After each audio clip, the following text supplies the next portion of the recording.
का और पीछे से आके वार कर पटना में उनकी हत्या कर दी गई। और तभी से ये जो है मनुवादी प्रक्रिया, मनुवाद का जन्म बहुत प्रखर तरीके से हमारे सामने आया, क्योंकि पुष्यमित्र शुंग मनुवादी प्रकृति के लोग थे और जो हत्या हुई मौर्यवंशियों का वो बहुजनवादी प्रकृति के लोग थे। तभी से लड़ाई ये बहुजनवादी और वर्चस्ववादी के बीच में खाना हुआ है, जिसका कि आज परछाई जो देख रहे हैं ये देश दो धड़े में बटा हुआ है। आज के दिन में दुख की बात यह है कि हमारे अपने साथी लोग भी जो बहुजनवादी लोग हैं, जो 90% की बात जो जगदेव बाबू कहते थे, ये लोग भी जो है अनजाने में अज्ञानता से लवरेज होकर जो है वर्चस्ववादियों का साथ दे रहे हैं। लगातार आप देखिए महात्मा गांधी ने, चाहे बाद में लोहिया, जो जिस धरती पे आज हम लोग बैठे हुए हैं, ये लोहिया जी का कर्म भूमि है, जगदेव बाबू का जन्म भूमि है, शाहबाद और मगध का इलाका। इन महानुभावों के बुल्लियों से लबरेज ये प्रकृति के गोद में बैठा कैमूर, जहां से क्रांति का बिगुल हमेशा बजता है और ऐसा बजता है कि दिल्ली तक यही आवाज जाती है। जगदेव बाबू का जो नारा था, 100 में 90 शोषित है, 90 भाग हमारा है, 10 का शासन 90 पर नहीं चलेगा, धन धरती और राजपाट में हिस्सेदारी चाहिए। जगदेव बाबू का ही सोच था। बिहार में सबसे पहले पिछड़े वर्ग से मुख्यमंत्री बने सतीश बाबू और फिर बीपी मंडल जी। आप सबको पता था कि जब सोशलिस्ट पार्टी का यहाँ पे सरकार बना, महामाया प्रसाद सिंह यहाँ के मुख्यमंत्री बने और महामाया बाबू जब मुख्यमंत्री बने तो जगदेव बाबू ने ये बोला कि जो पिछड़े वर्ग के लोग हैं, 90% के लोग हैं, उनकी सरकार में भागीदारी नहीं है और भागीदारी है भी तो राज्य मंत्री का है। इसको लेकर लोहिया जी से जो है आपत्ति दर्ज किया। लोहिया जी को उन्होंने बोला कि 3 महीने का समय देते हैं, अगर आपका ये नहीं सुधरेगा तो सरकार में हम लोग नहीं रहेंगे। और जैसे ही 3 महीना हुआ, सरकार से वो अलग हो गए और अलग होकर शोषित दल बनाया और शोषित दल बनाने के बाद बिहार में कांग्रेस के समर्थन से सरकार बनी और बीपी मंडल जी, जो कि पढ़े लिखे विद्वान थे, उस समय के लोकसभा के सदस्य थे, मधेपुरा को रिप्रेजेंट कर रहे थे, मधेपुरा के लोकसभा के सदस्य बीपी मंडल जी को बिहार का मुख्यमंत्री बनाने में अहम रोल को अदा किया, जिसकी सोच बीपी मंडल जी को सोच और मूल्य से जो लवरेज थे, उसी को बिहार के मुख्यमंत्री बने। और तब से लेके आज तक जो लड़ाई खड़ी हुई है बिहार में कि पिछड़ों का मुख्यमंत्री ही लगातार आप देखिए बन रहा है। तो बीपी मंडल जी का जो आरक्षण की जो नीति थी, जो आरक्षण बीपी मंडल कमीशन बना, ये सभी में देखिए मूल्य बात जो है जगदेव बाबू की ही रखी हुई कि 90% का भागीदारी मिलना चाहिए। आरक्षण की जो नीति आज देख रहे हैं, जगदेव बाबू का ही सोच बीपी मंडल जी ने आगे किया और आज हम आरक्षण का प्रावधान देखते हैं। लेकिन दुख की बात यह है कि इस आरक्षण के प्रावधान को भी भारतीय जनता पार्टी लगातार खत्म करना चाहती है। जो संविधान के निर्माताओं ने कल्याणकारी राज्य की अवधारणा दी थी और इस कल्याणकारी राज्य की अवधारणा में जो देश का संपदा है, इस देश को संपदा को लगातार बेचने का काम नरेंद्र मोदी जी कर रहे हैं। गरीब किसान का बच्चा रेलवे में नौकरी करता था, गरीब किसान का बच्चा सेना में नौकरी करता था। पिछले 5 साल से जो है रेलवे में कोई नौकरी नहीं निकला है और नौकरी जब नहीं निकलेगा, नौकरी प्राइवेट के हाथों में दिया जा रहा है, तो जगदेव बाबू का जो सोच था आरक्षण के बाद, बीपी मंडल जी का जो सोच था, आरक्षण खत्म हो रही है। जब नौकरी ही नहीं निकल रहा तो आरक्षण किस बात की। ठीक इसी प्रकार से जो सेना में आप किसान है, किसान के बच्चे सेना में जाते थे, वहाँ पे उन्होंने अग्निवीर लाने का काम किया। 4 साल में अग्निवीर रिटायर हो जाता है। आप हमें ये बताइए, वो 22 साल का लड़का फिर कहाँ जाएगा? लोग कहते हैं कि नौकरी में चला जाएगा, नौकरी तो है नहीं तो प्राइवेट सेक्टर में चला जाएगा, वहाँ जाकर गार्ड का नौकरी करेगा। तो हम ये बताना चाहते हैं कि 90% के जो बहुजनवादी लोग हैं, कितने बच्चे अडानी और अंबानी ने उनको नौकरी दे रखा है। तो ये सब कहने की बात है। लगातार आरक्षण पे हमला हो रहा है, गरीब किसानों पे हमला हो रहा है। किसान की बात देखिए, किसान का जो नई नीति लाया उसमें हमारे किसान आंदोलन में 700 लोगों का कुर्बानी हुआ। किसान आंदोलन आज तक धूमिल का धूमिल वैसे ही पड़ा हुआ। अपने किसानों को MSP नहीं मिल रहा है, किसानों को खाद नहीं मिल रहा है, सब्सिडी नहीं मिल रहा है, किसान के बच्चों को नौकरी नहीं मिल रहा है। किसान के बच्चे जब जाते हैं नौकरी में तो उनको नौकरी से हाथ धोना पड़ रहा है। प्राइवेट सेक्टर यहाँ लगातार बढ़ रहे हैं। आप देखिए, पढ़ाई की बात तेजस्वी प्रसाद यादव जी ने कहा, पढ़ाई की बात जगदेव बाबू कहा करते थे। उसी बात को लेकर लालू प्रसाद यादव जी आगे बढ़े और कहते थे घोंघा चुनने वाले, सुअर चलाने वाले, भैंस चलाने वाले, सब्जी बेचने वाले अपने बच्चों को शिक्षित करो, क्योंकि जब तक शिक्षा नहीं है आपके हाथ में, जैसा कि अम्बेडकर जी कहते थे, शिक्षा शेरनी के दूध की तरह है, जो इसे पिएगा उसे वो कभी हार नहीं मानेगा। इन सभी बातों को लेकर जगदेव बाबू जी ये बात कहा करते थे। लालू प्रसाद जी की जब सरकार बनती है, अभी वीरेंद्र जी कह रहे थे कि उग्रवाद और उग्रवादी का संज्ञान किया हुआ था जगदेव बाबू का। लेकिन जब सरकार बनती है, जिस कारण से जगदेव बाबू की हत्या हुई थी, कि उनका मानना था कि खेत अगर सूखा है तो पेट भी सूखा रहेगा किसानों का और उनके बच्चों का, तो खेतों में पानी आना चाहिए, इसीलिए आंदोलन कर रहे थे कि कुनकुन नदी की पानी आना चाहिए। जब जगदेव बाबू की शहादत के बाद मुख्यमंत्री बने लालू प्रसाद यादव जी 1990 में, तो पहली बार कुनकुन नदी का पानी पूरे जो कुर्था और जहानाबाद के इलाका में खेतों तक पहुँचाया गया। उनको जो उग्रवादी की संज्ञान दिया हुआ था कुछ लोगों ने, उनको जो है अमर शहीद जगदेव बाबू का उनको औहदा मिला। और उसके बाद देखिए, हर एक शहर में, हर एक जिला में अमर शहीद जगदेव बाबू का मूर्ति लगाने का काम हुआ। तो लालू प्रसाद यादव जी के समय का ये काम। गरीब के बच्चों को पढ़ाने की बात कही गई। चरवाहा विद्यालय, लोग आज हंसते हैं उस पर, लेकिन चरवाहा विद्यालय वो विद्यालय था जहाँ पर गरीब का बच्चा जाकर पढ़ाई भी कर सकता है। जिस प्रधानमंत्री ने आज स्किल डेवलपमेंट की बात कर रहे हैं, वहाँ पे उस चरवाहा विद्यालय में मूर्ति का काम भी हुआ करता था, सुआ और जो है टोपा बनाने का भी काम हुआ करता था। स्किल डेवलपमेंट की बात में चरवाहा विद्यालय में थी, जापान और साउथ अफ्रीका ने उसको अपना लिया। लेकिन प्रधानमंत्री आज स्किल डेवलपमेंट की बात करते हैं और लालू प्रसाद यादव जी को कुछ मनुवादी लोग उसको लेके ताना आज भी बोल रहे हैं।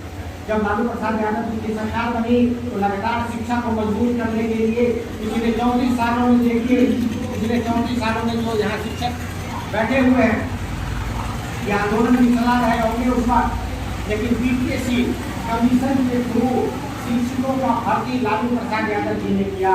और उनके बेटे जब मुख्यमंत्री बनते हैं तो शिक्षकों का भर्ती 34 साल के बाद कमीशन के द्वारा गुणवत्तापूर्ण शिक्षक जो है वहाँ पे आज भर्ती हुए हैं। तो ये लालू प्रसाद यादव जी का ही सोच था कि ये लगातार जगदेव बाबू की जो सोच पढ़ाई की बात करते थे। आप सब जानते हैं जगदेव बाबू इकोनॉमिक्स में MA किए हुए थे, लिटरेचर में MA किए हुए थे, तो अपने बच्चों की पढ़ाई के बारे में हमेशा सजग रहते थे।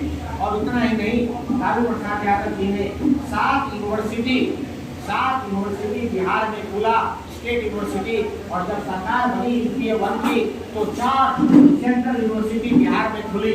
और वो गया का सेंट्रल यूनिवर्सिटी हो, मोतिहारी का सेंट्रल यूनिवर्सिटी हो, नालंदा को फिर से नया सेंट्रल यूनिवर्सिटी का दर्जा दिया गया और किशनगंज में अलीगढ़ यूनिवर्सिटी का एक नया कैंपस खोला गया।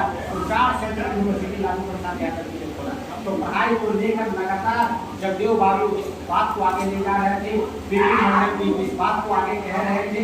लालू प्रसाद यादव जी ने भी आगे किया और तेजस्वी प्रसाद यादव जी ने किया।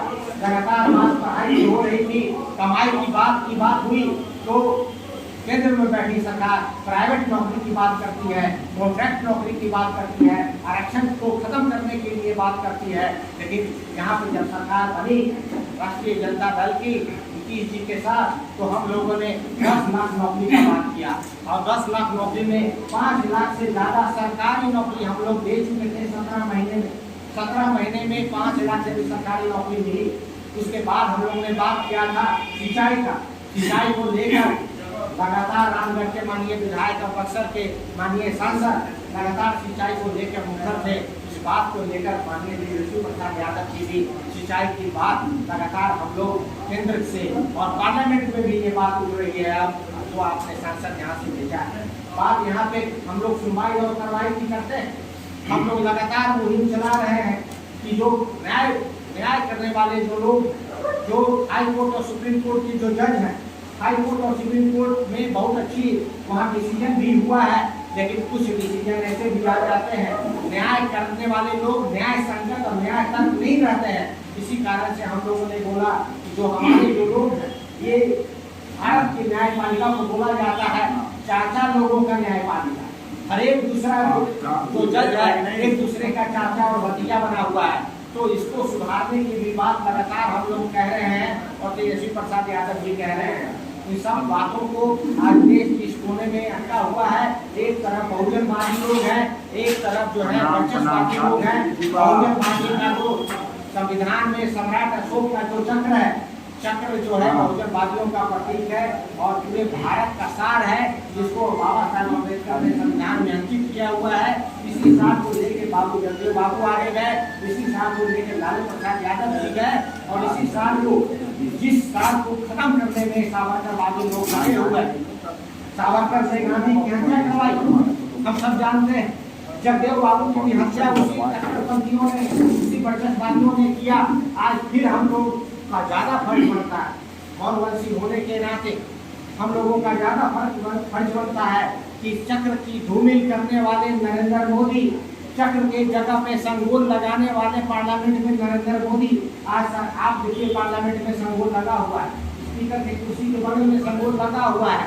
राष्ट्र जो है वो दंड की बात करता है और संविधान और अशोक और अम्बेडकर बात करते हैं राजधर्म। जो आदमी राजधर्म से हटकर जो है दंड की बात करे, जो वर्चस्ववादी की बात करे, संगोल को पार्लियामेंट में लगाया, अम्बेडकर की सोच को, गोलिया की सोच को और सम्राट अशोक की सोच को और जगदेव बाबू की सोच को जो धूमिल किया, उसको जवाब देने का समय आ गया है।